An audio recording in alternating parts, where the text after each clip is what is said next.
let's dive a little bit more into the Southwestern Athletic Conference. And to do that, we're going to bring in Locked On HBCU host Darrion Gray. Darrion, how you doing, my man? Great to see you I'm again. doing It's almost football good. season. It's football season. I'm super excited. This is my love. This is my passion. No offense to basketball, track, and all of these other things that go on when football's not around, but I literally wait for this ever since December rolls around. Yeah, it's crazy. So I think what we got to start with right away. You know where we're coming from, Darrion. We're coming from Huntsville, Alabama. So we got to talk about the Alabama A&M Bulldogs. Year one under the shade, so to speak, with Sam Shade now on the hill. What do you expect from the year one Sam Shade effect? And what do you think are realistic expectations for Bulldog fans this year in year one? I think you're going to start to see a culture be built. Now, this will probably only be noticeable if you're checking out media, so make sure you're watching Fox 54 because they'll have quotes and everything. But for me, I feel like Sam Shade has done a wonderful job at Miles when he was there, building a culture quickly. You saw the first year, it wasn't the best. I don't know if we can expect that because it was his first year coaching on the collegiate level. Maybe he'll be better in his first year at Alabama A&M. But his first year at Miles was rough, but then he improved 6 games in year two. Then in year three, you see a championship. So I think that that is the type of coach who knows how to build culture and build culture quickly. So that's one thing that you'll look for. As far as expectations, I have not a win-loss total because I still feel like there's a big three in the East. So I still feel like Alabama State. Don't, hey guys, Yeah, don't that's crazy. watch out Yeah. now. I know. Alabama State, FAMU, and obviously the defending reigning national champions, Jackson State. I still feel like are the big three in that division. But when it comes to Alabama A&M and what I'm looking for out of them, it's stability at the quarterback position. I think that Quad Brown has the ability to give Alabama A&M something they haven't had since the Glass era, right? They have not had a quarterback start and finish the season. And it's been some injury related, but it's also been Coach Maynard doing a lot of hot potato. Maynard's not here anymore. Shade is. And that was probably the thing that aggravated me the most about Maynard is just this quarterback, this quarterback, this quarterback. I expect Shade to be, um, I guess lenient could be the word to say there, but I expect him to give Quad Brown full reign to make his mistakes, learn from his mistakes, and lead Alabama A&M through 2025. And we'll see if they can crack that top three. That's a win. And when it comes to Quad, like it took him a while to say he is the starting quarterback. And actually, he hasn't said that yet, but we all know he is. But he was very honest. Like Quad's been my guy since day one. Like he felt that way in the spring. He brought him to SWAC media days. Like he's allowed. So whenever we ask to talk with Quad after a practice, go for it, no problem. So it's very much obvious that he's that guy. And yeah, like it. Do you feel like Quad is finally that guy that's going to stop the quarterback carousel? Because yeah, as someone who's covered this team for a few years now, yeah, that's probably the most frustrating thing, right? It felt like whenever I saw a guy that maybe had some rhythm, Maynard took him out, and that's no disrespect to Maynard. You know, we talked about it. Like I love Connell Maynard. Like he was Yes. probably the favorite college coach I've ever covered in 5 years in this business. But it just felt like there was never a time for inconsistencies to be worked out because no guy could ever have the chance to even get consistent. And do you feel like Quad is maybe that guy that's actually going to end that, at least for this year? Because obviously he's not around for 2 years, but this year? Yes, I think Quad's that guy, and I think Coach Shay's that guy, which is important because that is a tendency of the coach, right? So if Quad was that guy in 2024, Maynard wasn't going to give him the leash to go through those inconsistencies like we've talked about. So I think it's the combination of not just Brown, but then also Shade. When it comes to Brown, one thing that has really stood out to me because I'm not able to see these practices, right? Like I'm not present, but one thing that stood out to me is his attitude, and I feel like he is prepared to lead this team.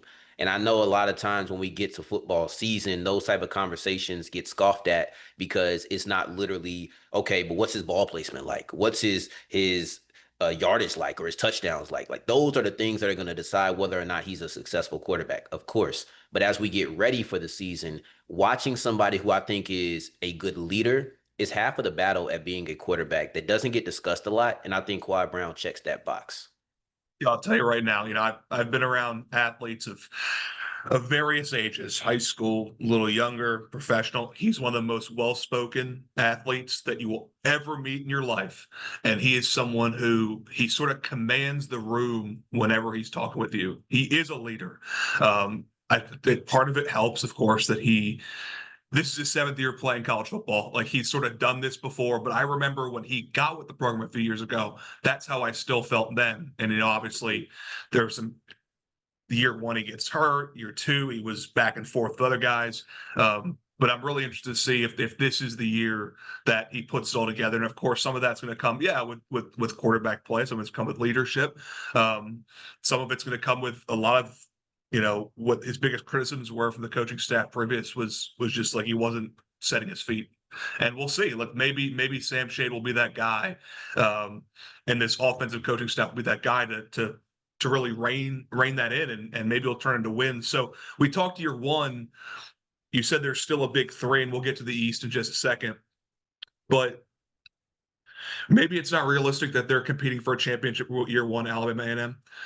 Do you think when does the window start to open? Year 2, year 3? Obviously, you got to see what recruits look like, but year 2, year 3, what are you thinking in terms of realistic expectations? I'll say 3 because I tend to give coaches 3 years to get to that point. Now, it's not as if you don't get there, you're a failure, but that's typically when I begin to look at it because year 1, everybody isn't Chennis Berry, right? Like Chennis Berry came in and he made that jump to South Carolina State and stunned everybody. I don't expect Sam Shade to do that. I'm not expecting Sam Shade or asking for it. We'll see if it happens, then whoa, like we'll have a whole different conversation. I think knowing exactly when that window opens will be able to be said after year 1. Right now, I'm going to say year 3 because we haven't gone through the inaugural season yet. But if it goes good enough and they do crack that top 3, let's say that they're the second best team, because I still think Jackson State has to be the favorite. It's tough for me to say anybody other than them. But let's say that Alabama A&M is the second best team in the SWAC East. We may be having conversations about them being a championship contender in year 2. So until we get to it, I'm going to say 3 with the possibility of moving my timeline up. Yeah, let's now talk. Let's dive into the East. For those that don't know, the SWAC East consists of Jackson State, Florida A&M, Alabama State, Alabama A&M, Bethune-Cookman, Mississippi Valley State. What are your big picture predictions on what the East is going to look like? Obviously, like you said, I mean, this is a division that the last several years has run the SWAC. You have the reigning HBCU national champion, Celebration Bowl champion, SWAC East, SWAC overall champion in Jackson State. You got the team that ran things for a year after Dion left with FAM. You got Alabama State, we've been talking about forever, has taken that next step. You got the Bulldogs. What are your overall predictions on that division? I think it's going to be a big 3. We talked a little bit before about my bold prediction, and we'll get to that at the end. But the one that I weighed or award with for a little bit is I think this is the year that Alabama State finally beats FAMU, right? They haven't been able to pull that off. I think they finally get it done. When it comes to the East, big picture, it's Jackson State, right? I almost feel like I'm almost tired. I'm almost exhausted because how many ways can you say that Jackson State is the big dog? So let's just establish that and talk about everybody who's underneath. I think Alabama State, I'm a big fan of Andrew Body. I think that they can pull up second. I think that they can beat FAMU, and I think that they can be one of the top teams in the SWAC. I just need to see what the offense looks like. And this is the last year I'm doing it, Nick. Okay? It's the last year that I'm going to sit here and say, can Alabama State take that next step? It's the last year that I'm going to sit here and say, can Andrew Body take that next step? Let me give you something a little underrated about Alabama State, though. Alabama State lost their defensive coordinator and their cornerbacks coach. And that cornerbacks coach is one of the best in the country, not just in HBCU football. He's one of the best in the country. And I think you're going to see him ascend, and it'll be clear what kind of departure this is. But I want to see what that defense is going to be like, because losing 2 critical coaches, it may put more on Eddie Robinson to be a more hands-on coach on the defensive side, opposed to the helicopter coach that he's been. But top 3, then I'd say Alabama A&M is right there afterwards. And then, I mean, the rest of the The division is kind rest. of like Yeah, that. the rest. Sure. Yeah. But Man, I do want to be clear. I do yeah. think Alabama A&M does not. They deserve to be separate from the rest category. I have a big 3, Alabama A&M, and then the rest. Hey, tier 2, but take tier 2. You can move up from tier 2 to tier 1. That can happen. You You can't. probably can't move from tier 3 to tier 1. That's probably No, not. that's a shocker. And I was going to let you finish your thoughts there, but I was going to say, man, you have been on the Alabama State and Andrew Body train for so many years, And and it's maybe it's difficult finally because he time. keeps getting hurt. He Yeah, keeps getting hurt. If he yeah, stays healthy, I can decide whether or not this is a train I want to be on or not. yeah. But the injuries, and I've said this, if the injuries strike up again, knock on wood, of course. If the injuries strike up again, I'm done. If it just isn't the season I thought it'd be, I'd be done. But I really believe in this player's talent. I just need him to have the opportunity to show it. And so hopefully 2025 is the year we get to see it. But yeah, I've been on this train for a while. I done seen everybody get on and off. All right. It's getting pretty You're lonely still over on. here, You're but I'm still still right. You're here. still the conductor. I'm still here. I'm still here. I might as well be the conductor at this point. Yeah. But yeah, no, I'm a believer. What can I say? I truly am a believer in Andrew Body and Alabama State. All right. Now let's flip on over to the West. For those that don't know, the West consists of Southern Alcorn State, the alma mater of one Darrion Gray, in Texas Southern, Prairie View, Grambling State, and Arkansas Pine Bluff. What are your big picture predictions for the SWAC West this year? Is this a year that division can finally contend for a SWAC championship? I I just struggle. It feels too difficult to say anybody's going to beat Jackson State, right? Like feel how you want to feel about the West, and I certainly have. I didn't think the West was that good last year or really the year before. I haven't liked the West. It's one thing to just not win. I haven't been a fan of the winner of that division for a while. Just didn't make me feel confident. Same with Southern. I will say with my bold prediction that I'm going to continue to tease so people stick around. You know, you want to hear this bold prediction that's going to be so monumentous, right? But when it comes to Southern, I feel like they are the best team. But I'll say that once again, three-team rotation. Southern, Alcorn, and let's watch for Prairie View because I really like Tremaine Jackson. I really do.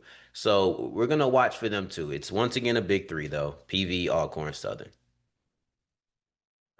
That was quick and easy. Let's we've been teasing it so much, so I think we should give the people what we've been teasing here in terms of your bold prediction for 2025, 2026 in the Southwestern Athletic Conference. I think my more smaller scale prediction is I and it's a one game, so I think A&M is finally going to. They might not finish above Bama State. I think they're finally going to win the Magic Classic this year. I've just been sort of like I've been looking at the schedule over and over again, and I keep coming to like 7, 8 wins. I do. And Mhm. maybe that sounds, maybe I'm looking it through it with bulldog color glasses. But I keep coming back to that. And I think they're gonna win. I think they're winning the Magic City Classic. And I think they're gonna surprise some people this year. I'm not saying they're gonna be playing for a championship or anything like that, but that's my prediction. But for you in 2025, 2026, what is your bold prediction for the Southwest Athletic Conference? And let me add to this real quick before I give mine. Sam Shade did knock off Alabama State when he was at Miles. So let's acknowledge that. Let's acknowledge that. But my bold prediction is that Trey Holly, the new addition to Southern, the late addition to the Southern Jaguars, will be the SWAC Offensive Player of the Year. Now, obviously, with that comes the caveat that Southern has to be a good team. Because if you are an effective running back, but you're on a third, fourth place team in your division, a la Ladarius Owens in 2023, I thought he was really good, but Texas Southern wasn't good enough for him to be a Offensive Player of the Year candidate. Then it doesn't matter. So Trey Holly will be your SWAC Offensive Player of the Year, and I think this is a bold prediction because right now that award should be penciled in. That'll be Jacoby and Morgan, but I think that Trey Holly is going to be such a dominant player that even though Jackson State will be the best team and Jacoby and Morgan will be the leader of that best team in the conference, they will give the award to Trey Holly. That's my bold prediction, or at least I'll be arguing at the end of the year. Yeah, Trey Holly, he's a sophomore that, like you said, sophomore running back for the Southern Jaguars, came from LSU a couple years ago. So that would be a pretty exciting one. So Darrion, Yeah. thanks so much. Do you have any final thoughts heading into, the season starts now? Okay, yes, I'll say Alabama A&M. I know they probably mad at me, but don't ever bring this guy back on talking about Alabama State so much. But but Alabama A&M, I think, is the undercover riser, right? The team that could shoot up that you're maybe not thinking about. I think that that's the team to watch on the East.